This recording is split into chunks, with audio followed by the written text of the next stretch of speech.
Confusionnistes, certains parmi eux, la majorité sont des confusionnistes qui ne maîtrisent pas la loi. Moi j'ai confiance à mes vieux qui sont là, tels que Maître Franck Gâteau là. C'est quelqu'un qui est issu d'une bonne école, qui est passé derrière le professeur Jacques Njoli, le professeur Jean-Louis Sambo, le professeur Evariste Bocha, le professeur Mpongo, et aujourd'hui il est à côté d'un grand monsieur que le Congo respecte, professeur Barthélemy Omeonga. J'ai confiance, j'ai de l'estime envers lui. Nous sommes tous les maître Claude Compagne passé. C'est tous des gens à qui tu sens. Tu sens la ventilation politique. Non, non. C'est-à-dire que Batouana va au la confusion. Si tu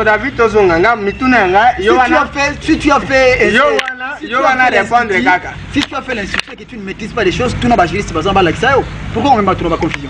Donc, des séances solennelles, l'absence totale des membres du gouvernement provincial. Moi, d'autres gouverneurs de province. Écoutez, n'a pas le gouvernement provincial l'invitation a été. C'est ce que tu dis. Non, non. Le président l'a déclaré. Il a déclaré chez qui? Il a déclaré à Tini Batini, la service Batini, l'invitation a été repris. Jeff, écoutez, tous à clair. Écoutez, tous à clair. C'est un éclairé Batou. Et là, on a besoin de Biloba, Mingi. On dirait bon, de 1. Tu dis bien une activité solennelle. Aux yeux papier, bah commis invitation. Hein? Ok, ni cachet, ni signature, ni combo à moutou. Écoutez, mais laisse-moi te dire. Mais Nazolanda, yo tant au lobby qu'il y a des qu'on accepte une invitation. Pièce contre pièce. Yo au lobby qu'il y a à la qui invitation, on l'a qui. Bakiti na bino même ba image ko il Bachaki mutuna bango yo escroquer bango mbongo ah Bachaki afana il bosso c'est tout. C'est quand na biso la vérité. Invitation ayé ni combo à moutou. Vous pensez que des éminents juristes que nous avons ici dans le gouvernement provincial, non, bino boye na papier, bon comme invitation. Vous vous adressez à qui? Invitation boye pesa nani? Suite aux alandeni parce que la majorité des députés bazali soudés pour na kumema ku liboso. Mais bino sans que ba le baso qui il y a même pas une motion contre les gouvernements. Il y en aura même pas aussi. Faut tiens on a mais faut reconnaître le bureau. Non non. Quelque part vous nous on ne peut pas travailler avec les gens qui basent la légitimité. Mais vous non mais je te dis, les gars quand vous voulez pas, ce sont eux qui doivent démissionner, puis ils finiront par là. Je te dis, moi je connais mon grand frère Sindani, c'est un homme intègre, il va démissionner. Mais il est poussé. Oh. Donc Bandeko, il est dicté par un député de la Mouka. Et là il s'est dicté à la Mouka. J'ai parlé avec l'autre qui est mon vieux, point. Il m'a dit clairement qu'il n'est pas de l'union sacrée. Émission est c'est la union sacrée. Bango baloba ke kuna nde basawana. Na bi mutaza union sacrée nani kasi. Baloba ki yoka parce que hier on a vu séance avec votre permission côté la déclaration ya ba parti politique au bazana bando membre. Il dépêche qui passe seulement hier. Bakena ko zobango na mitu comment j'étais président. Bato FDC. Oh, quel FDC? J'ai les images non. Oh, ndeko David. Qui est la communication politique mais ne to pas ça. Nani azo représenter FDC. Mon président fédéral FDC. Agent de déplacement. Oh, mais écoutez, yo mon ami secrétaire na kuna. Non, mais dis-moi. Secrétaire là. Nani, papa, qui engage le parti au niveau local? Il y a un responsable qui engage le parti. J'aimerais qu'on puisse éclairer la population. Ce sont des voleurs. Parce que nous partagons l'opinion qu'on a eu. Non, papa. Qu'est-ce que Bissoft partage l'opinion de la population?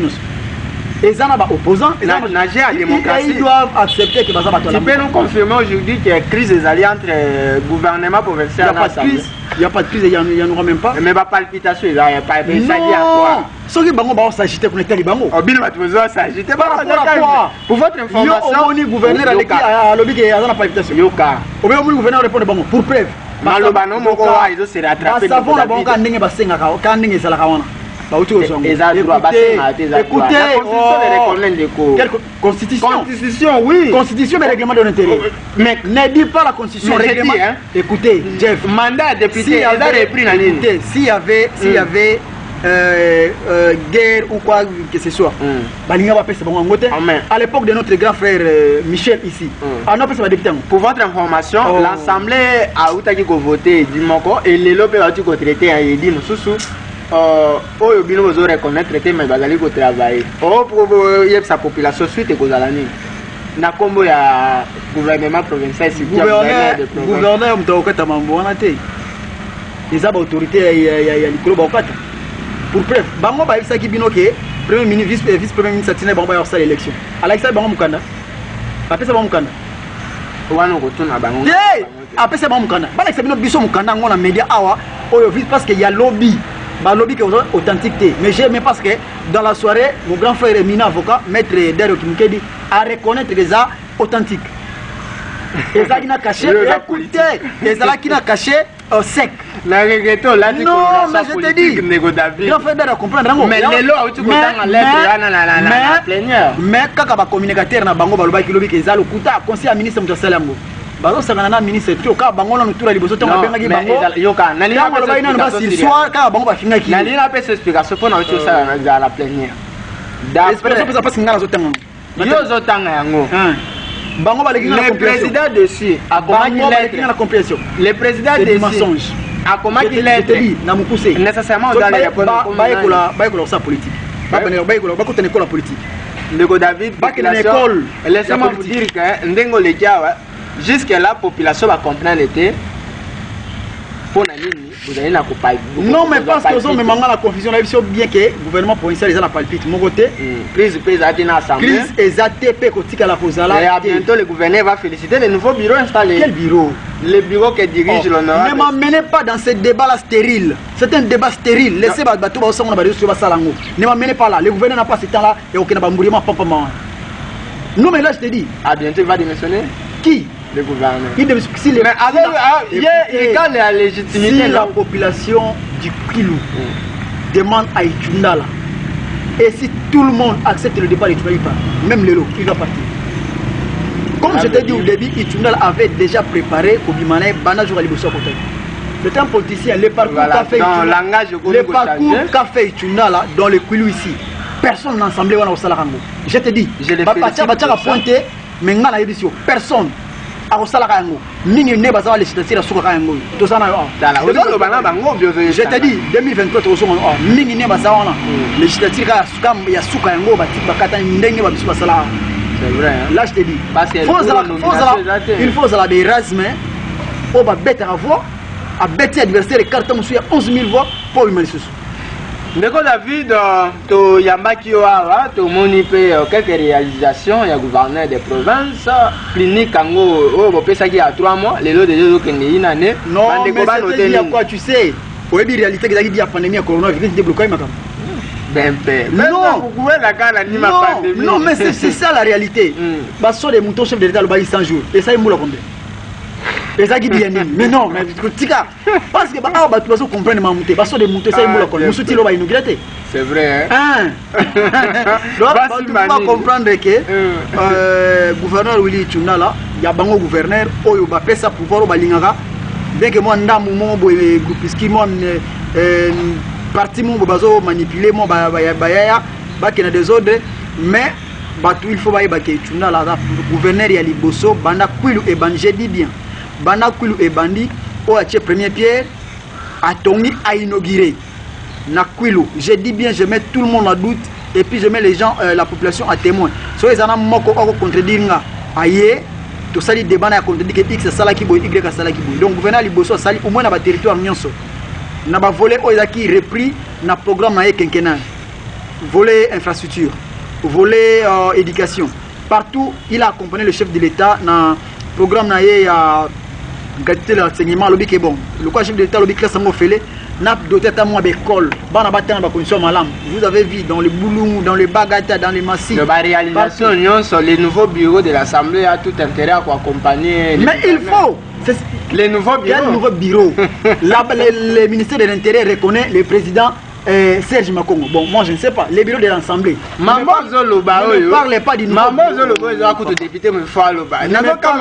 me parlez pas du nouveau bureau. Parle-moi du bureau. Quel nouveau bureau?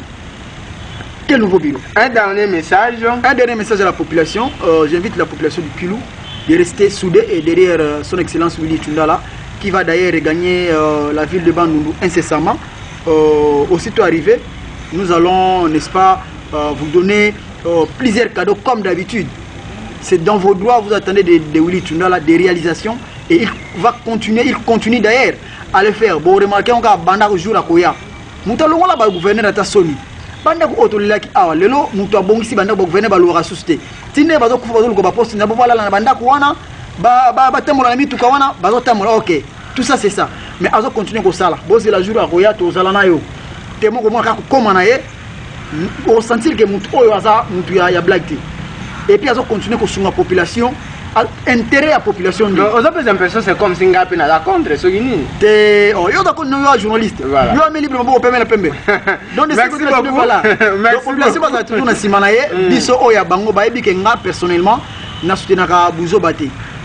So ezaki pona mbongo, pona intérêt na nga moko, mais na lungwa kala. Parce que je fais bamboule belé gouvernement santé le futa ngate. Itunda la pesa nga mbongo. Awa yaye afuta nga na prime local. Prime local, parce que c'est pas prime local.